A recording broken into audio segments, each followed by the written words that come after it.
Bismillahirrahmanirrahim. Assalamualaikum warahmatullahi wabarakatuh. Fi hadhil munasabah sanabahatu anil ilmu al-arud alladhi atau al-mudaris fi hadal munasabah, yakni anil alimdihan di akhir sana. Wa amara al-mu'alim bi an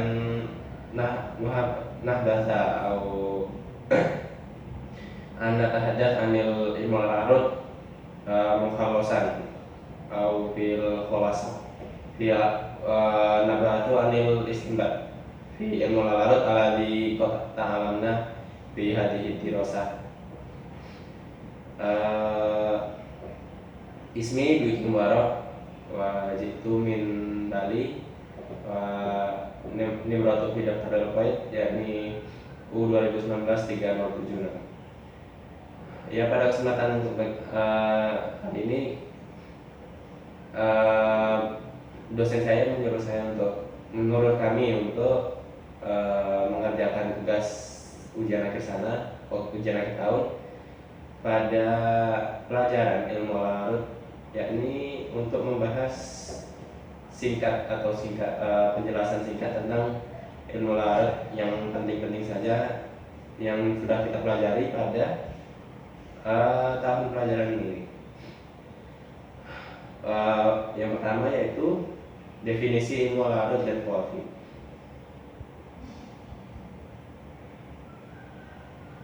Pertama, ilmu al-arud adalah ilmu yang mempelajari benar tidaknya wazan dalam syair Arab. Jadi itu ilmu al-arud itu istilahnya kayak ilmu sorok sama nahwu. Tapi bedanya ini al-arud ini ya konsepnya juga beda, yang dipelajari juga beda, tetapi konsepnya itu kayak meneliti komposisi dari sebuah kalimat. Bedanya ini itu untuk syair. Cukup ilmu al-arud ini mempelajari meretelin komposisinya di syair-syair Arab. Kalau nahwu sama sorok itu kan dalam kalimat-kalimat bahasa Arab, kalimat-kalimat Al-Quran kayak apa kayak. Tapi kalau ilmu al-arud itu dalam syair Arab. Terus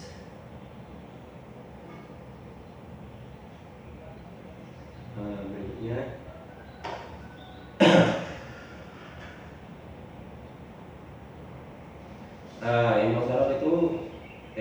ilmu al-arud itu dia melahirkan 3 macam satuan bunyi, yaitu sabab, watat, fasilah. Sabab itu dibagi menjadi 2, sabab mafruk dan sabab khafif dan thaqil. Kalau watatnya dibagi menjadi 2, majbur dan mafruk. Kalau sabab watat fasilahnya sugro dan kubro. Pengertiannya dari sabab. Kofi ialah satuan bunyi 2 huruf yang terdiri dari huruf hidup. Yang pertama itu hidup dan yang kedua itu mati. Kalau khafif, contohnya li kan huruf pertamanya hidup, keduanya sukun mati. Kalau sabab takil itu yang 2 huruf yang terdiri dari huruf hidup dan hidup, yaitu huruf pertama hidup dan keduanya juga hidup. Contoh bima, bika, ma'a, huruf pertama sama keduanya kan nggak ada yang sukun hidup. Terus watot najmu ialah satuan bunyi 3 huruf. Kalau sabab tadi kan 2, ini watatnya 3 huruf terdiri dari 2 huruf hidup, yang pertama dan kedua, sudah huruf yang ketiga itu mati. Jadi yang 1 sama 2 hidup, yang 3 mati. Itu watat majmu. Contoh ala, ila, naam. Nah, itu kan hidup mati. Terus watat mafruk itu 3 huruf juga, yang hidup pertama, terus mati yang kedua, terus yang ketiga hidup lagi. Jadi hidup mati hidup. Contoh saro, salah, terus kan ada binya matobinya mati, lah hidup, mata, kola, salah, saro, mati. Terus fasilah sugro itu 4 huruf. Jadi dari 3 huruf yang hidup pertama tuh dari 1, 2, 3 nya hidup, kayak yang keempat mati. Contoh sakanu, balagots, 3 nya hidup, yang terakhir mati. Kalau fasilah kubro 4 huruf juga. Terus yang pertama, kedua, dan ketiga, empat. Eh, Kalau yang sudah kubra tuh terdiri dari 4 huruf hidup, 4 huruf hidup. Terus yang kelima itu mati. Tadi kan kalau yang fasilah subronya 4 huruf, 3-nya hidup, 1-nya mati. Kalau ini 5 huruf, 4-nya mati, 1-nya hidup. 4-nya hidup, 1-nya mati. Kalau yang fasilah subro 3-nya hidup, 1-nya mati. Contoh fa'altun, fatalahum, amalakum. Terus habis itu kan itu tadi mempelajari tafilah.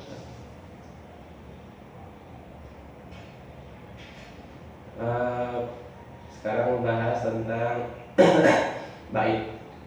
Bait menurut bahasa berarti rumah atau tempat menginap. Sedangkan menurut istilah dalam ilmu Arab, bait itu adalah satu ungkapan sastra yang kata-katanya tersusun dan rapi untuk mengikuti makna yang tersedia dalam kalimat dan diakhiri dengan qaf. Bait itu kayak pembagian huruf-huruf itu apa namanya? Pembagian kalimat-kalimat dalam syair gitu. Usul-usul bait ada sadar, ajaz, misra, arud, dhorab, hasbu. Nah, kalau sadar itu ya itu setengah bait yang pertama. Jadi itu sadar itu kan ini sebagai 1, 2. Jadi yang 1 setengahnya. Nah, itu namanya sadar. Kalau ajaz itu setengahnya tapi yang 2. Nah, kalau misra atau syatar itu setengah bait setengah yang pertama atau setengah yang kedua. Nah, kalau misra tuh kalau nggak setengah yang pertama berarti setengah kedua. Kalau yang pertama tadi setengahnya itu sadar sama, kalau yang kedua ajaz. Kalau misra itu yang setengah-setengahnya. Kalau arud ini setengah yang sisanya sadar tadi, yang pertama arud namanya. Jadi istilahnya kayak kalimat terakhir ya, kalimat kata terakhirnya dalam bait yang pertama sadar. Kalau kalimat yang terakhir atau sisanya dari ajaz bait yang kedua itu namanya dorok. Dorok. Jadi itu sisanya ajaz terakhir.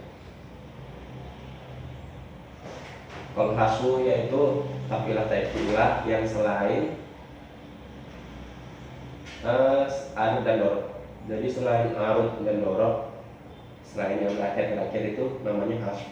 Tafilah-tafilahnya bukan kalimatnya. Nama-nama bait dilihat dari segi komponen atau tidaknya bagian-bagian bait, maka terdapat beberapa macam-macam bait, yaitu bait tam, bait majzur, bait mastur, bait makhluk, bait musmir, bait musyara, terus bait muqaffaf, dan bait mudawwir. Nah, itu penjelasannya panjang, mungkin tidak. Terus yang terakhir itu ilah. Ilah ini, ilah dalam ilmu al-arud adalah perubahan yang terjadi pada sebab dan watak tafilah arud dan tafilah dorok. Jadi itu ilah itu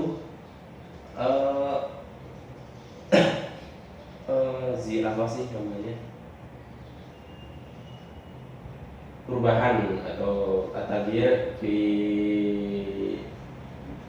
al-arud buat dorok. Al-arud tadi kan yang kalimat terakhir yang dari bait pertama atau sadar, yang sisanya itu yang terakhir. Kalau dorok itu yang 2. Nah, jadi itu membahas cuma ini dua itu akhir-akhir kalimat dalam bait pertama dan bait kedua. Ilah sifatnya lazim, artinya apabila terjadi pada arud dan dorok atau pada salah satunya maka semua bait harus mengikutnya. Jadi kalau arudnya kayak gini, doroknya juga harus sama. Ini antara keduanya sama gitu. Intinya ilah ini arudnya sama, arudnya kayak gini, doroknya harus kayak gini, harus sama dalam bentuk tafilahnya. Nah, ilah merupakan perubahan yang terjadi pada sabab dan maksud dari tafilah arud dan dorok. Nah, sabab. ilah tidak terjadi pada selain arus menurut. Jadi nggak namanya ilah tuh ya itu arus menurut aja. Ilah dibagi menjadi dua macam, yaitu ziyadah dan naqs. Seperti katanya ziyadah berarti dalam tak ilahnya itu berarti ada ziyadahnya di dalam kalimat, itu ada huruf ziyadahnya di dalam tak ilahnya. Misalnya faulun, misalnya begini itu ada ziyadahnya, ada tambahannya di kalimat asli. Begitu kan kalau terus ilah naqas. Kalau naqas itu dikurangin, berarti nggak sama seperti tak ilah aslinya, berarti dikurangin gitu, tetapi tetap sama. Ilah ziyadah ada 3 macam, itu tarfil, tazil, dan tasbik. Kalau ilah naqas yaitu hasbun, qadfun, dan qat'un. Ya. Terus yang taktik, sekarang pengertian taktik. Nanti menurut bahasa adalah masdar dari koto'ai yuqati'u, yang berarti memotong. Sedangkan menurut istilah dalam luaran, taktik itu adalah memotong-motong bait syair menjadi beberapa bagian sesuai dengan tuntutan tafilah dalam wazan syair dari huruf. Jadi itu taktik di sini tuh istilahnya metode pembelajaran untuk memotong-motong kalimat atau bait-bait. Jadi itu kalau mau di tafilah dulu mau dibagi biar ketahuan ini bahar apa, ada zihafnya tuh apa aja, apa yang dirubah-rubah itu apa aja zihafnya. Maka dari bait-bait tersebut, dari kalimat-kalimat tersebut, dari kafilah itu dipotong-potong dulu seperti ini sudah tertera atau sudah yang dalam bahar-baharnya. Misalnya bahar apa, faulun, jadi itu dipotong-potong dulu, gitu, dipotong-potong. Nggak bisa dilihat dari langsung, tuh susah.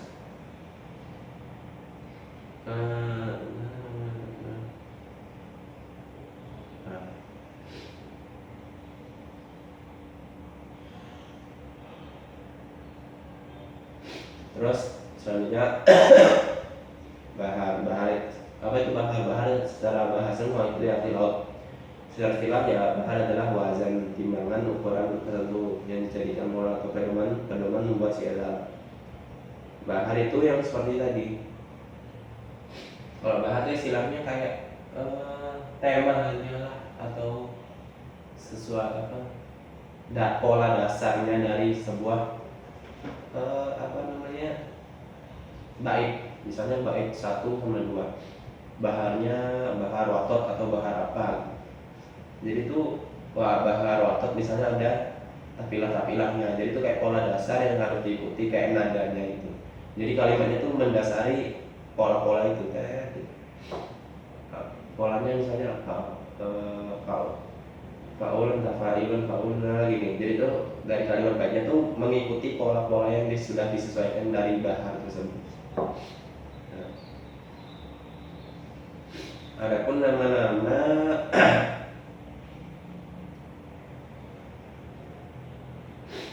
bentar, mana ya nama-nama?